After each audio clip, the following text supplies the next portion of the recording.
வணக்கம் ஃப்ரெண்ட்ஸ், இது நம்ம சேனல் பிரணேஷ் மம்மி. இன்றைக்கி வந்து நம்ம வீடியோவில் நம்ம எதை பற்றி பார்க்க போகிறோம் அப்படின்னா 8 மந்த்ஸ்லேருந்து எல்லா வயசு குழந்தைங்களுக்குமான ஒரு சூப்பர் ஹெல்தி கருவேப்பிலை பொங்கல் வந்து எப்படி செய்கிறதுன்னு சொல்லி பார்க்கலாம்.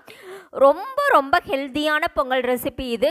குழந்தைங்களுக்கு தேவையான கால்சியம், அயன், அதுக்கப்புறம் நிறைய ஆன்டி ஆக்சிடென்ட்ஸ் இருக்குது. குழந்தைங்களுடைய பார்வைக்கு நல்லது, முடி நல்லா வளரும், குழந்தைங்களுடைய போன் டெவலப்மெண்ட்டுக்கு ரொம்ப ரொம்ப யூஸ்ஃபுல்லாக இருக்கும்.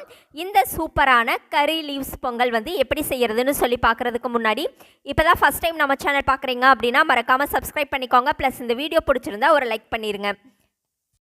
ஓகே ஃப்ரெண்ட்ஸ், குழந்தைங்களுக்கான இந்த கருவேப்பிலை பொங்கல் செய்கிறதுக்கு இன்றைக்கி வந்து நான் 3 ஸ்பூன் அளவுக்கு சாதத்துக்கு போடுற அரிசி இதான் எடுத்திருக்கேன்.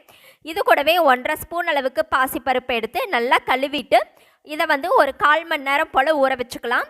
நல்லா ஊற வச்ச இந்த அரிசியும் பருப்பையும் ஒரு குக்கரில் சேர்த்துட்டு கொஞ்சம் தண்ணி அதிகமாகவே சேர்த்துட்டு இதை வந்து ஒரு 6 விசில் வச்சு எடுத்துக்கலாம். ஒரு 6 விசில் வச்சு எடுக்கும்போது தான் சாதம் வந்து நல்லா குலைவாக வெந்து வரும். நான் குழந்தைங்களுக்கு வந்து அதிகமாக பச்சரிசி யூஸ் பண்ணுறதில்ல, சாதத்துக்கு போடுற அரிசியை யூஸ் பண்ணிக்கலாம்.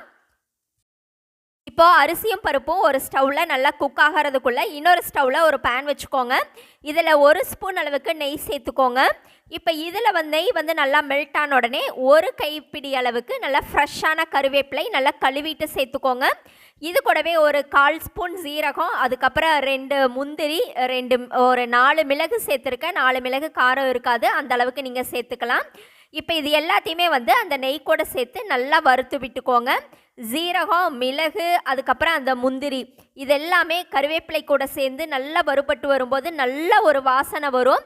இப்போ பார்த்திங்கன்னா முந்திரியோட அந்த கலரெல்லாம் சேஞ்ச் ஆக ஆரம்பிச்சிருச்சு, கருவேப்பிலையும் நல்லா மொறுமொறுன்னு ரோஸ்ட் ஆக ஆரம்பிச்சிருச்சு.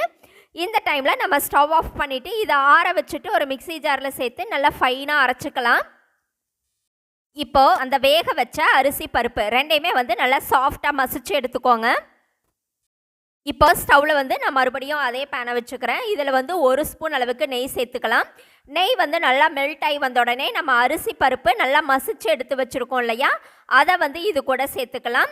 இப்போ இது கூட வந்து பார்த்திங்க அப்படின்னா நம்ம அந்த கருவேப்பிலை பவுடர், அது வந்து மிளகு, சீரகம், முந்திரி எல்லாம் போட்டு அரைச்சி வச்சுருக்கோம் இல்லையா, அதை வந்து இது கூட சேர்த்துக்கலாம். அதை வந்து நல்லா நைஸ் பவுடராக அரைச்சி எடுத்துக்கோங்க. உள்ள தண்ணியெல்லாம் சேர்த்து அரைக்க வேண்டாம்.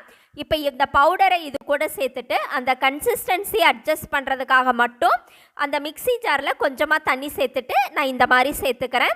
இப்போ இது எல்லாத்தையுமே நல்லா கலந்து விட்டுக்கோங்க. நல்லா குலைவாக இருக்கும் இந்த பொங்கல், நல்ல வாசனையாக இருக்கும், குழந்தைங்க விரும்பி சாப்பிட்ற மாதிரியும் இருக்கும். இப்போ இது கூட வந்து டேஸ்ட்டுக்காக கொஞ்சமாக சால்ட் மட்டும் சேர்த்துக்கேன். சால்ட் வந்து ஆப்ஷனல், உங்கள் டாக்டர் வந்து சேர்க்க சொன்னால் மட்டும் சேர்த்துக்கோங்க. இப்போ இது எல்லாத்தையும் நல்லா கலந்து விட்டுட்டு ஒரு 2 நிமிஷம் மட்டும் நல்லா குக் பண்ணி எடுத்தீங்கன்னா போதும். குழந்தைங்களுக்கு செம ஹெல்த்தியான கருவேப்பிலை பொங்கல் ரெடி. இந்த ரெசிபி உங்களுக்கு பிடிச்சிருந்ததுன்னா மறக்காமல் ஒரு லைக் பண்ணிடுங்க. தேங்க்யூ.